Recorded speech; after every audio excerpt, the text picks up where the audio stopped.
Dear students, good morning, good afternoon, good evening. How are you? I hope best for you. I Mukesh Kumar welcomes you to online Mukesh Online Academy. आपका Mukesh online academy में स्वागत है. And we are doing the science of class 10 from the NCERT book we are doing, and that is the chapter 13 we are doing magnetic effect of current. We have already covered this chapter into the previous 11 videos in which we had covered about so many things. Like we have covered about the magnetism, magnetic field lines, state current carrying conductor, magnetic field due to a coil, due to solenoid and electromagnet. Okay, and in the last video we discussed about the questions based on the state current carrying conductor and the solenoid. Okay, and we could not discuss the questions on the coil, so we will be discussing into this video. I hope you must have seen those videos. If you have not still seen, then I have given the links into the description. It is better you watch those videos before watching this video. You know, every video is in continuation of the previous one. Okay, and one tip, whenever you are watching any study related video, just keep a notebook and pen with you. Write the key points, write the formulas, make the short notes, okay, and make the summary. It will help you to revise into the exam. Otherwise, it becomes too much to revise into the exam. And I hope you must be following that. Okay. And if you have any query, if you have any doubt, then definitely you can write to me on the WhatsApp or email. So we will be happy to solve your queries. Okay. And if you want to get the notes of each and every chapter free of cost, along with the many practice questions, you can write to me on the WhatsApp or email. So we shall be happy to provide these notes. Okay, free of cost.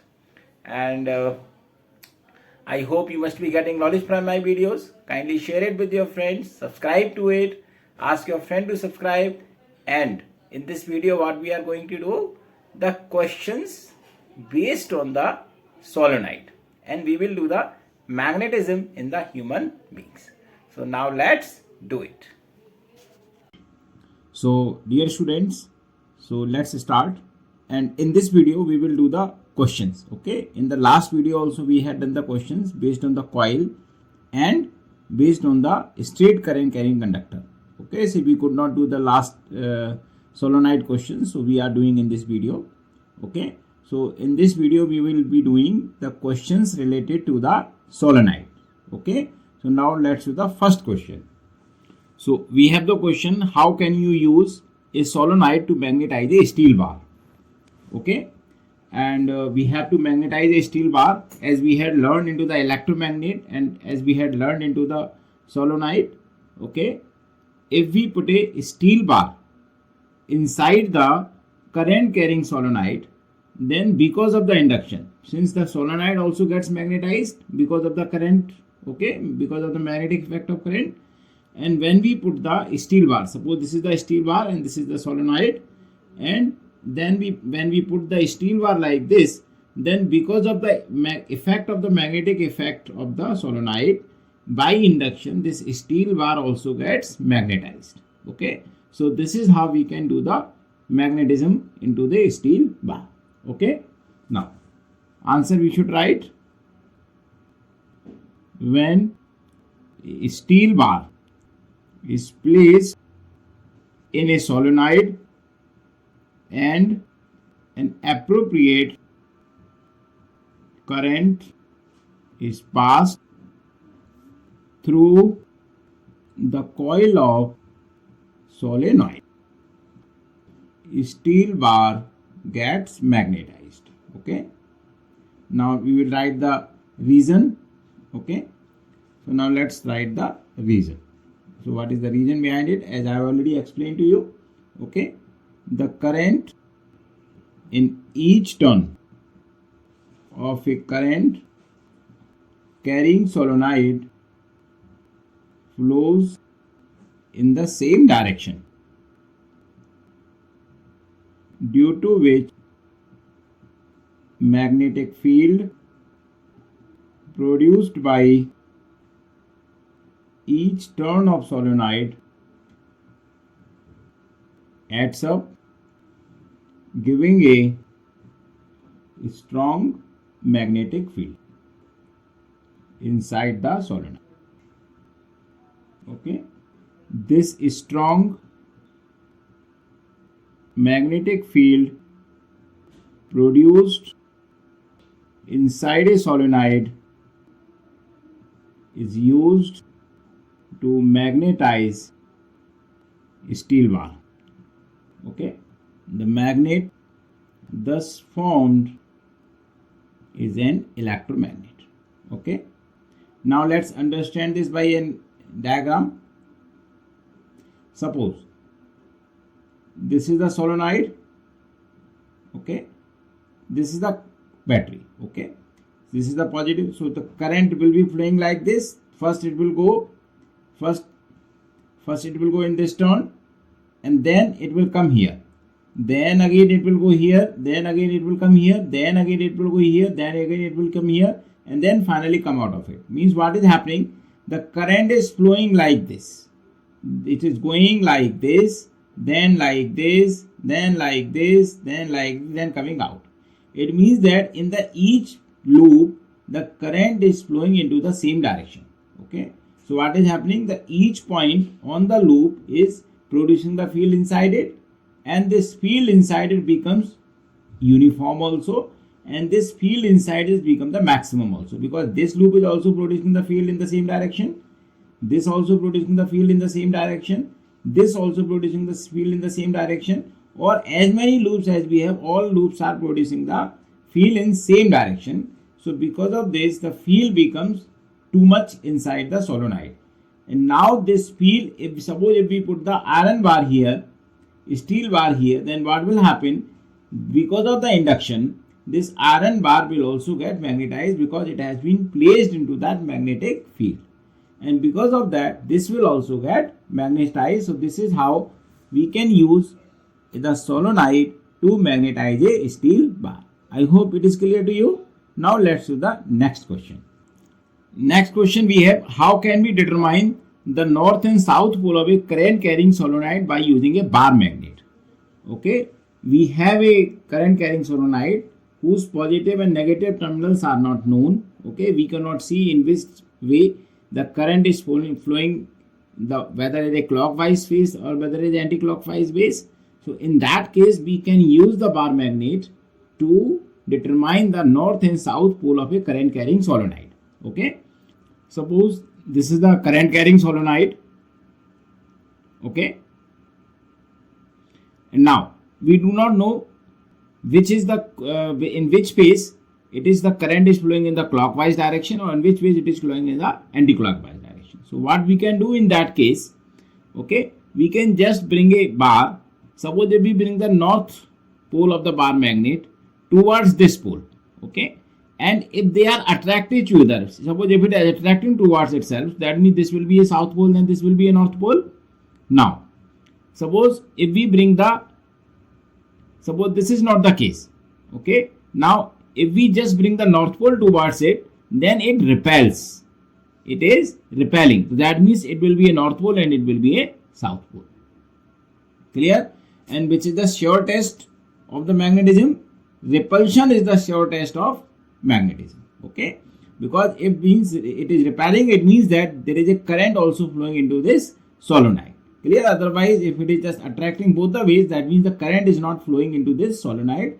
So this way we can just test which pole is the north pole and which pole is the south pole. So now let's write it.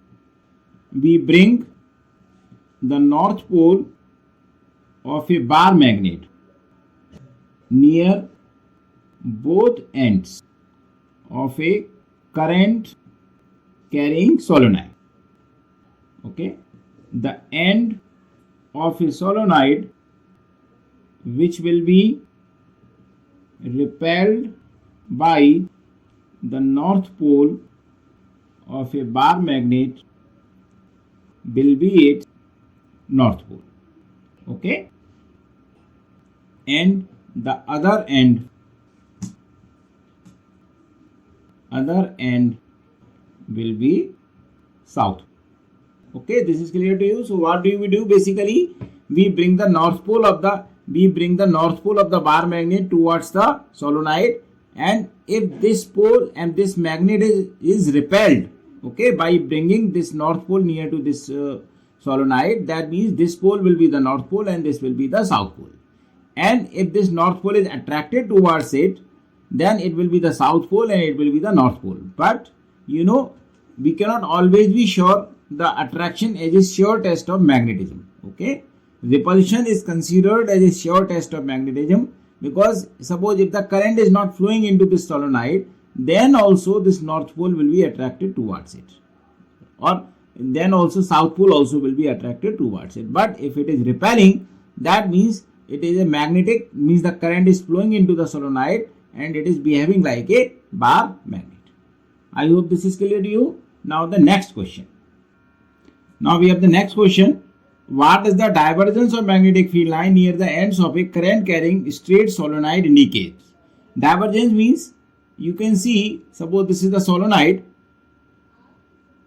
Okay, then we have the field like this. This is the divergence. Here they are diverging in two other directions. One is going like this, other is going like this. So this is the divergence, means, so what does it indicate? So we have to write. Okay, now let's make the diagram again. Suppose this is the solenoid. Okay, so field is going like this. Okay, this is the south pole and this is the north pole. Okay, and then the field is going like this. So this is the divergence is coming to this point. Okay, when it is coming towards the ends. Okay, so this is how you can see the field basically. Okay, so basically what is happening? So they are making the loop around the magnet. Okay, so this you can say they are the closed curve around the magnets. This is the closed curve, they are making the loop around the magnets. Okay, and since as we know that the solenoid behaves like a bar magnet. Okay, and so because of this, the solenoid is diverging at this point. You can explain this in one way also. Suppose this is the one loop. So in the loop, in the middle, in the center, the field lines are straight, and as they go towards the periphery, means towards the wire, then they diverge, then they go into the two different directions like the concentric circles. And if we put the different loops, so what is happening? Since each loop is diverging the fields when it is coming to the near the wire, so that means when the all loops are together, there become a straight line inside it, and then it is diverging at this point also, and that at this point also. Okay, because of the field is just like a bar magnet. So now let's write it.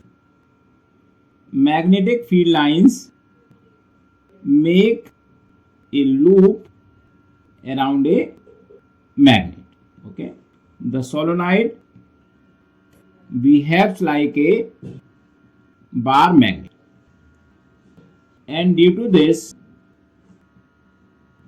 magnetic field lines diverge. Okay, and due to this, magnetic field is strongest near the ends of a solenoid, and the ends becomes the poles of the magnet. Thus, now let's repeat it. As we know that solenoid behaves like a bar magnet, and we have just seen in the bar magnet, the field is just like the loops. Basically, they are, it is the closed curve, basically closed and continuous curve. Okay, so when we are going towards the end, so they are making the curves, and that is why they are diverging. Okay, clear or not? And thus, because of this, the ends becomes the poles also, and the field becomes strongest at these poles. I hope this is clear to you. Now the next question. So in the next question, we have the magnetic field in a given region uniform. Draw a diagram to represent it. As we have learned, if it is a uniform magnetic field, then the lines are parallel to each other. They are equispaced. Okay, so this is how we can represent the uniform magnetic field. So this is the diagram. As you can see here, the field lines are parallel to each other. They are parallel to each other, and they have the equispaced. Means this space and this space, this space and this space is equal at every between the two lines. Okay, so this is how we can represent the, means the parallel and equispaced lines represent the uniform magnetic field. Okay, so now let's write it. Uniform magnetic field in a region is represented by equidistant and parallel line. Straight, parallel, straight, all plotting in the same direction. For example, uniform magnetic field inside a current carrying solenoid pointing from south to north. Now let's repeat it. Okay. So the uniform magnetic field be represented by the equidistance, means the distance between the every line is equal, and the parallel lines and the straight lines, okay, and they all are in the same direction. So this is how we represent the uniform magnetic field. For example, in a current carrying solenoid, they are from south to north. As we know that inside a magnet, the field is from south to north. So this is how we represent the magnetic field inside a current carrying solenoid. Okay. Now let's do the magnetism in human beings. Now we will do magnetism in human beings. You must be surprised. Then why are we describing it? Magnetism in human beings. Because our human body works also like a magnet. We have not felt that, but it also has the magnetism inside it. So how it is produced, that we will discuss into this question. Okay. So now we have to do the question, what produces magnetism in the human body? See, what happens inside the human body, we have the nerve cells, and through those nerve cells, the information is carried to the different parts of the body and to the brain in the form of electrical signals. So that means there are weak electrical currents which are flowing inside our body, and these weak electric currents produce the magnetism inside our body. Okay, so now let's write it. Extreme weak currents are produced in the human body by the movement of charged particles called ion. Okay, and these are called ionic currents. They flow along the nerve cells. Neurons or nerve cells both are the same things that we have learned into the biology. Okay, since an electric current produces a magnetic field, so these weak currents produce magnetic field in our body. Okay, these electrical impulses are about 10 raised to the power minus 9 times than that of Earth, so it is very weak. Okay, so now let's understand this again. As I told you, we have the nerve cells inside the body, and whenever we touch something, or whenever there is information which is related from the brain, you know, in our body everything is related to the brain. Every information must or go or come from the brain. Okay, so brain is our control center, and brain contains a lot of nerve cells, and these nerve cells go to the whole body. Okay, and what happens when any information is being passed through the nerve cells, it is passed into the form of charged particles like sodium and potassium ions, okay, and different kind of ions. Okay, and since as we know that the flow of charge, any kind of charge, it carries a current, and these are the very weak currents, and because of these currents, and the magnetism is produced because of the magnetic effect of the current, and these are not very strong currents, so the magnetism is not very strong in our body, but it is there.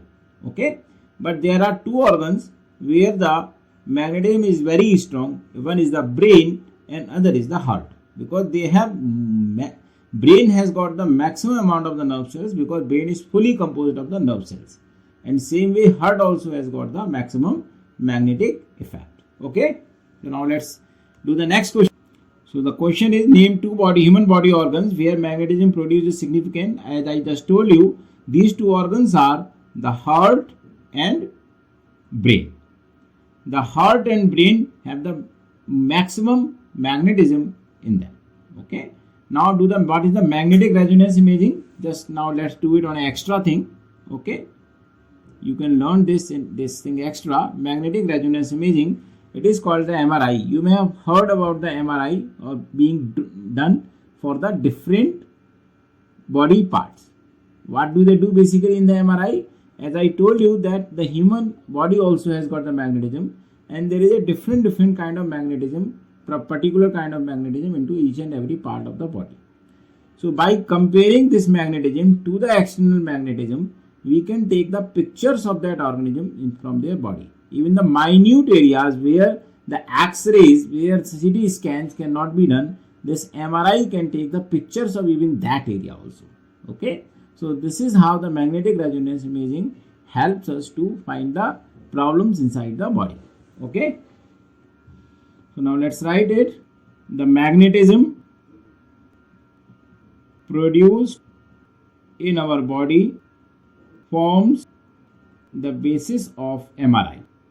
Okay, it is used to obtain images or pictures of the internal parts of our body. It enables doctors to see inside the body. For example, to detect cancerous tissues inside the body of a person. I hope this is clear to you. So students, today we have completed the questions related to the solenoid. Okay, I hope you would have understood all these questions. Okay, and in the next video we will start the force on a current carrying conductor. So dear students, in the next video we will do the force on a current carrying conductor placed into a magnetic field. What does it mean?